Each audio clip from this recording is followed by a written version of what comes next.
If you've been following the It Ends With Us legal drama between Blake Lively and Justin Baldoni, you might know that Baldoni's complaint was recently dismissed with a handful of claims allowed to be refiled in a second amended complaint. But as of the filming of this video, it looks like Baldoni missed the deadline to file that second amended complaint. And at this point, it's unclear whether this was an intentional strategic move of some sort, or whether this was due to some kind of incompetence or otherwise litigation surrender, although it personally looks to me like maybe more the latter. Obviously, this new development impacts basically everything I said in my last video on this channel, since now Baldoni is not a plaintiff at all, unless, of course, there's an entirely new claim that comes out at some point during this litigation. And so the impacts of this dismissal are therefore going to be much more complete and obvious on the Wayfarer side of things. But there also is, in fact, a way that this could take a bit of a long route and hurt Lively's case down the road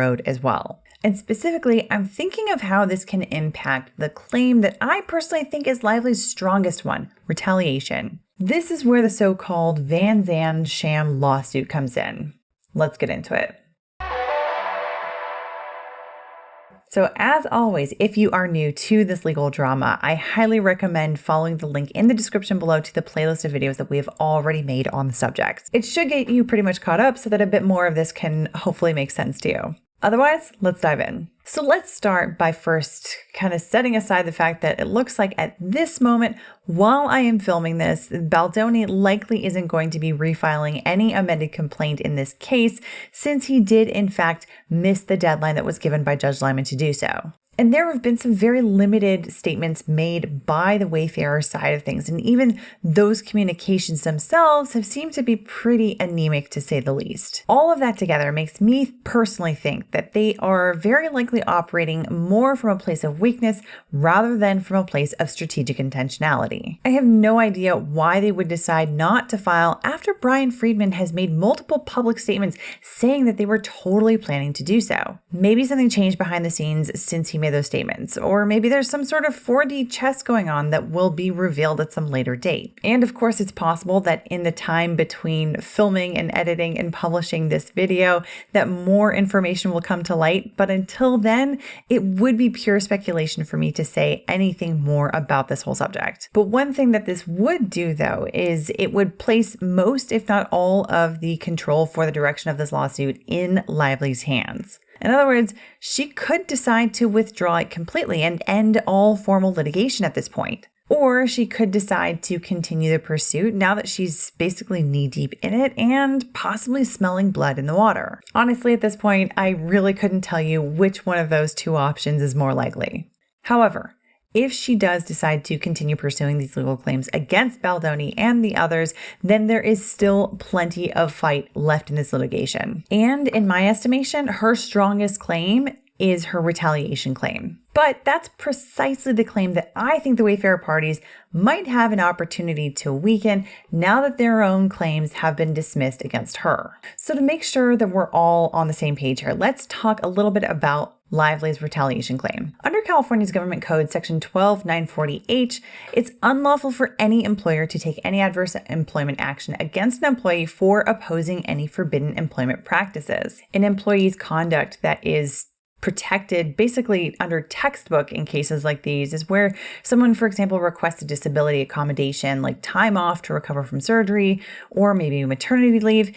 And the next thing they know, they're either fired or constructively fired or demoted, or they face some kind of negative repercussion from their employer as a result of making that sort of request for an accommodation. The same is true for a request or accommodation for a bona fide religious observance like a holiday. And the same is true where an employee makes some sort of a complaint about something that they think is unlawful, for example, something like sexual harassment, and then they see some sort of adverse action taken against them by their employer. Adverse actions can hypothetically be taken while the employee is still employed or in some circumstances, even after the employment is over. Maybe, as an example, the employer is unlawfully trying to interfere with the employee's ability to get a new job after the employee's separation from the employer. Some obvious examples are, of course, when an employee gets fired or demoted or something along those lines. But also, as another example, the employer also could be trying to unlawfully interfere with the employee's ability to get a new job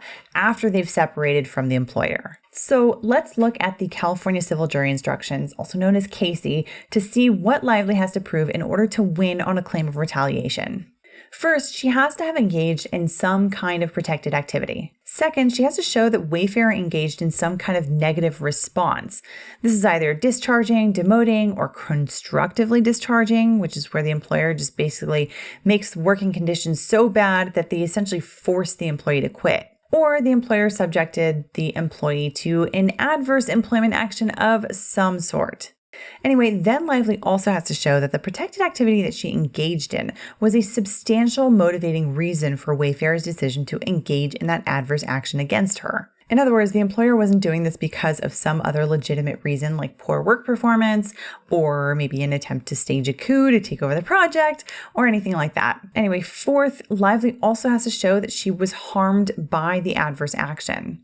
And finally, Lively also has to show that Wayfarer's decision to allegedly take adverse action against her was a substantial factor in causing that harm. As a basic preliminary matter, I know a lot of people have talked about the idea that maybe Lively isn't considered an employee by Wayfarer. But I will tell you, as someone who has actually litigated employment litigation cases in California, California takes a very expansive view of what counts as an employee as opposed to something like an independent contractor. And looking at this case, it is incredibly likely that she is going to be determined to be an employee regardless of these other contractual issues and whatnot. Maybe in another video, I'll get into more detail on that, but just know that bit for now. But anyway, looking now at Lively's claims, the adverse action that she alleged here is obviously the claims that the Wayfarer parties engaged in this coordinated online campaign to destroy Lively's image in the public. And the protected activity that she says that she engaged in has largely been talked about as her alleged complaints to Wayfarer, Sony, etc.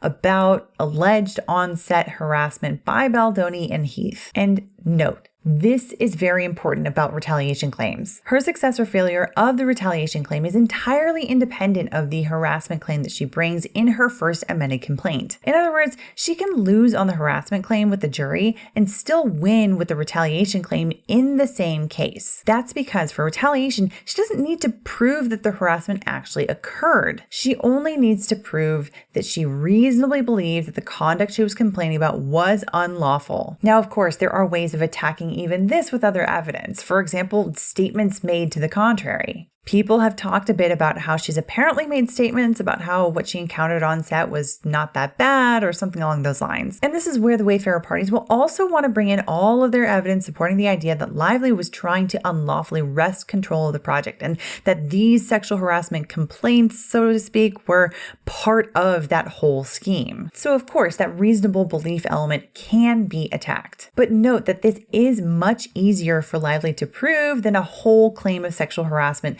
underpinning some sort of retaliation claim. I will say the one part of retaliation that is probably the hardest for a plaintiff to prove is that third element, causation. That is, proving that the employee's protected activity was a substantial motivating reason for the employer's adverse action. Now, of course, timing of the adverse action can help to prove this, but it might not be enough. This is especially where we have a case like this one, where an alleged protected activity happened at one point, and then the alleged adverse action happened months later. And that's precisely why those text messages that Lively got her hands on, supposedly through a legal subpoena, are so important to this case. Of course, I'm not ignoring the allegation that many people highlight that Lively and the New York Times apparently massaged some of these texts, put them out of context, etc. Even with the context put back in place and with emojis reappearing where they existed originally, there is a possibility that not everyone reads these text messages the same way. Now, of course, there's no text message, at least that I've seen anyway, that says something along the lines of like,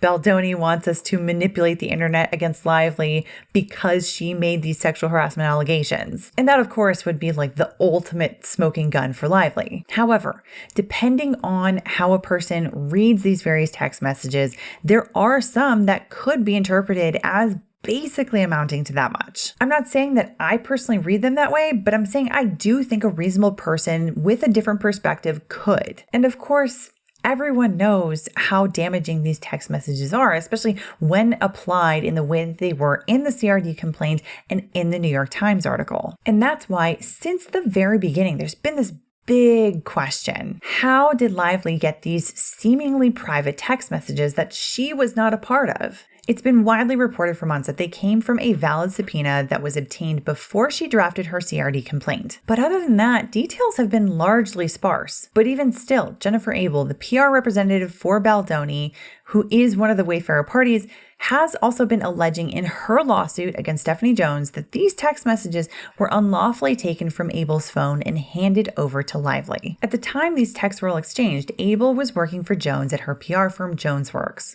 And Abel alleges that in August 2024, just prior to Abel's scheduled departure from JonesWorks to start her own PR firm, Jones seized Abel's phone and accessed and downloaded all of the contents of the phone. Then, she says, in anticipation of litigation against Abel and the other Wayfarer parties, Jones collaborated with Lively to contrive a mechanism for Lively to obtain the data that Jones had pirated from Abel's phone and cloud accounts, including what she says is confidential and privileged text messages that are the center of this lawsuit. And so these allegations have obviously been around for a while now, but it seemed that there at least was some form of a valid subpoena that was somehow obtained in order to transfer those text messages from Stephanie Jones to Blake Lively. That is, however, until the Daily Mail reported in April of this year that they found a secret lawsuit which appeared to be filed by Lively's camp.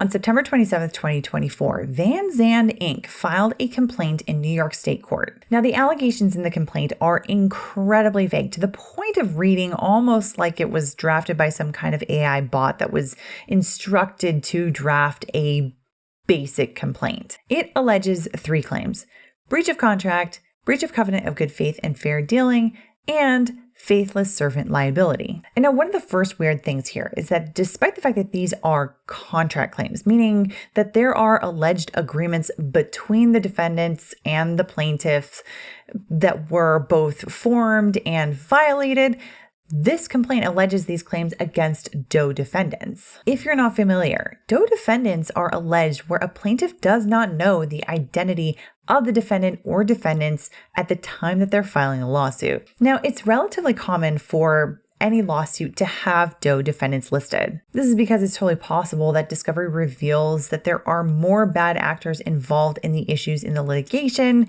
and then those people end up getting added as parties later on, taking one of those slots of one of those DOE defendants. But a plaintiff only files a lawsuit against only DOE defendants where they really don't know the identity of any of the people that they're suing. Now, this could be legitimate where, for example, someone got doxxed by an anonymous account on social media. The plaintiff can file a lawsuit against that person and then subpoena the social media platform for the information about the defendant's identity so that they can then amend it to add that person as a defendant as soon as they learn their identity. But in a breach of contract claim, you're alleging that you have an agreement of some sort with the defendant. So that leads to this question. How is it possible for a plaintiff to enter into a contract with someone that they don't know? Granted, there are possible situations where something like this could happen. For example, where somebody got scammed by another person, either over the phone or online perhaps. But we are talking about Vanzan Inc. According to the Daily Mail, it took some digging, but it looks like this is a shell company owned by Blake Lively, Ryan Reynolds, or both. Here's what they say. Records show the Vanzan was founded in 2010 in Delaware, a state notorious for its corporate secrecy. Public records there give no clue to its owner. However, the firm later did business in California, requiring it to file in that state too, revealing Lively is behind the company. A September 2023 California corporate filing lists Blake Reynolds, Lively's married name, as the company's CEO, secretary, and chief financial officer, and states the firm is in the entertainment industry. The only business the firm has been publicly recorded doing before the Manhattan lawsuit is importing some home goods from the UK. U.S. Customs records list Vanzan as receiving 2 shipments of furniture, fabric, and doors from the British shop in 2019, delivered to Lively's address in Westchester County, New York. The imported goods were listed as for the attention of Molly Caro, a public relations officer who is also credited as a producer for Taylor Swift's I Bet You Think About Me Taylor's Version music video, which was directed by best friend Lively. And when you consider the fact that Ryan Reynolds was reportedly born in Vancouver, which makes sense since his X handle has long been Van City Reynolds, and that Lively was reportedly born in Tarzana, California, the name Vanzan, Vancouver, Tarzana, would make sense to be a company owned by the both of them since it appears to be a blend of both of their birthplaces. So here we have a lawsuit that is filed by a company that appears to be a shell company owned by Lively and or Reynolds, and against these Doe defendants, even though they're asserting vague contract claims with basically no specific facts alleged. This is already a weird lawsuit. Because as I said earlier, this complaint was filed on September 27, 2024 in New York State Court. Then, on December 19th, 2024, the attorney that filed the complaint, who, by the way, is an attorney at Mannett, Phelps & Phillips, one of the firms representing Lively in the It Ends With Us litigation, then filed a notice of voluntary discontinuance.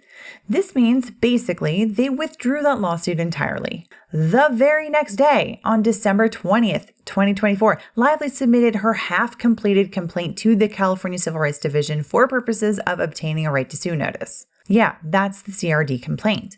And the day after that, on December 21st, 2024, the New York Times broke the story of Lively's allegations with their now infamous We Can Bury Anyone article. So taking stock, this Vanzan Inc. lawsuit was filed at the very end of September. And then immediately before Lively's CRD claims came to light, this Vanzan lawsuit quietly jellyfished away. And according to the Daily Mail, in between these bookends, Vanzan issued a subpoena to Stephanie Jones for the infamous text messages that became the center of that New York Times article. Just 4 days after filing the complaint, on October 1st, Katz, the attorney who had filed the complaint, issued a subpoena to Baldoni's ex-publicist Stephanie Jones and her company Jonesworks, demanding all documents and communications related to Lively, her husband Ryan Reynolds, their companies, and Baldoni. A copy of the subpoena, which has not been made public, was reviewed by DailyMail.com. Jones did not object to the subpoena and turned over a trove of private messages between Jennifer Abel, a former staffer at her PR agency who continued working with Baldoni, and crisis management guru Melissa Nathan. And then, after quietly issuing the subpoena, Katz then asked for the Vanzan suit to be withdrawn without any further action on December 19th. Now, here's what I think is so bad about what Lively or her agents or operatives or whomever working on her behalf did. As I said, there are circumstances where this kind of legal process is in fact appropriate.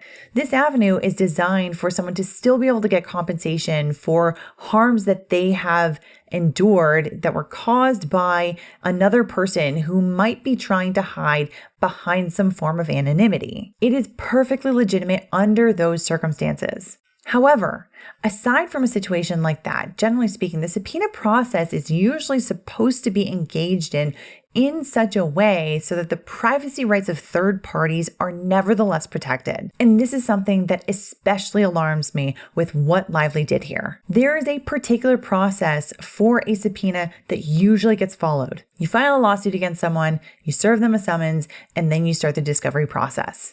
In that discovery process, both sides are going to try to get as much information as they can possibly get.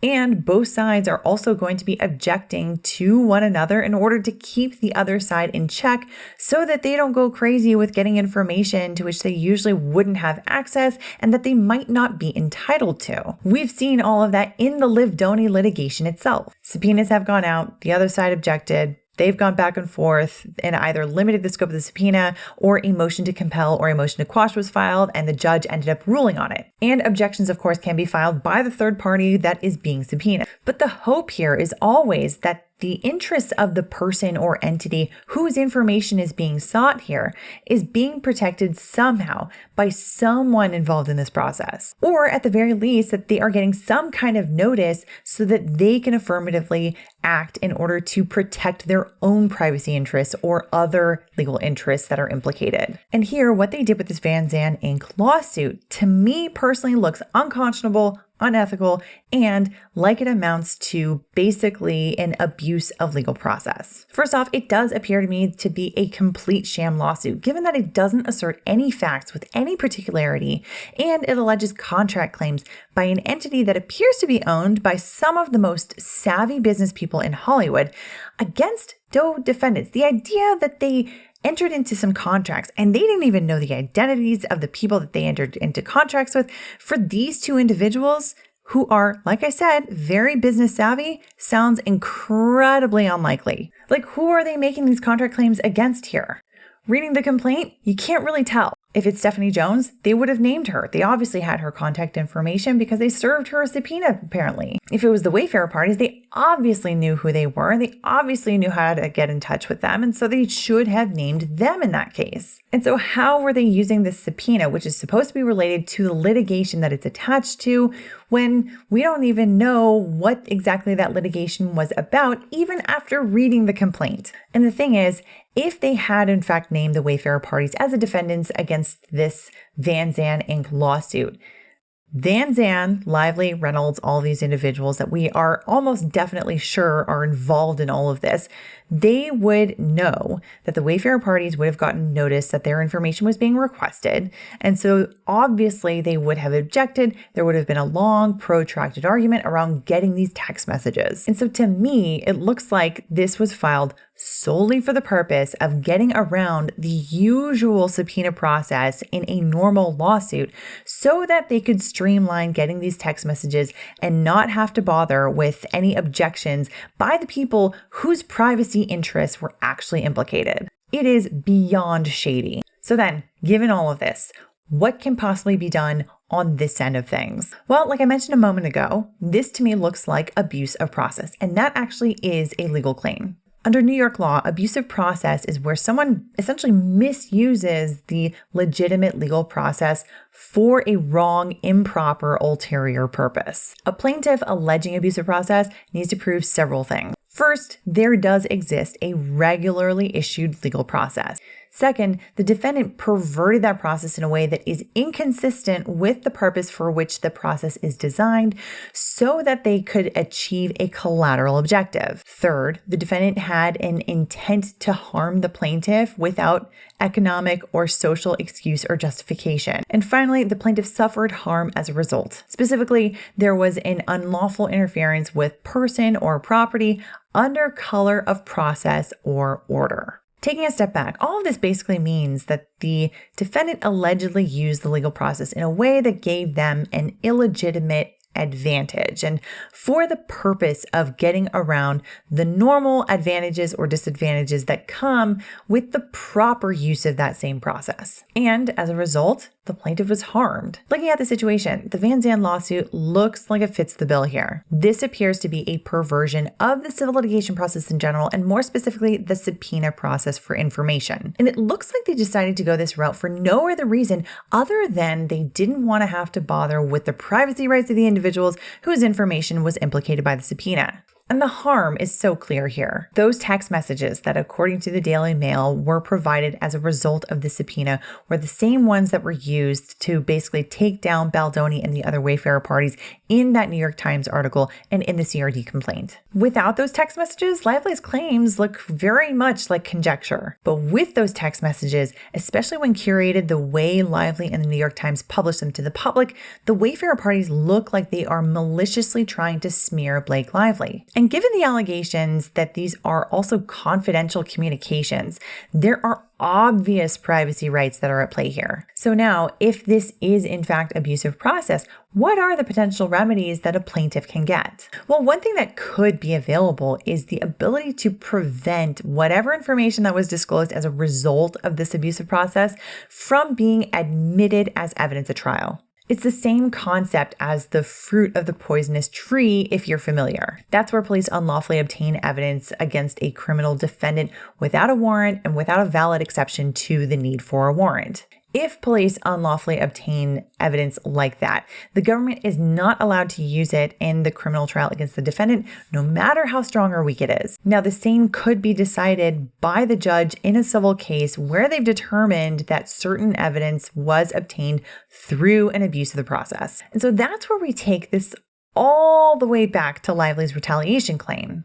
Remember how I said that those text messages were so important for trying to show that the Wayfarer parties were engaged in this coordinated smear campaign and that they were motivated somehow by Lively's alleged sexual harassment claims? Well, if she's unable to show those text messages to a jury because the judge has determined that she obtained those text messages by abusing the legal process, her retaliation claim, which is otherwise arguably her strongest claim, will be so much harder to prove. But then how does all of this fit into the dismissal of Baldoni's claims? Well, before now, those text messages were still fairly important for the Wayfarer's side because Baldoni kind of needed them to show the defamation. They showed up in the CRD complaint as well as in the New York Times article, and so an argument can be made that they were important to be added to give proper context to the defamation claims. And so as much as this abusive process definitely harmed Baldoni, he probably wouldn't have been all that interested in seeking the remedy of having these texts excluded as evidence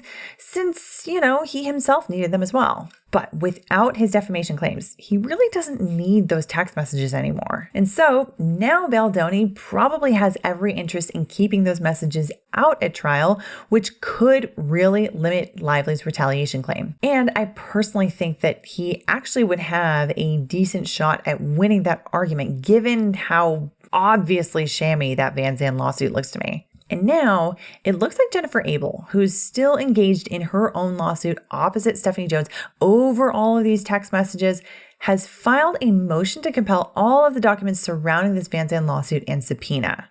Given how centrally this appears to be related to Abel's claims against Jones, it does seem highly likely that she's going to be able to get these documents. And man, when that comes out, it definitely will be very enlightening. I don't know if the public will be able to see it, but if this all goes to trial at some point, I don't know, maybe we will find out. But those are my thoughts. What do you think?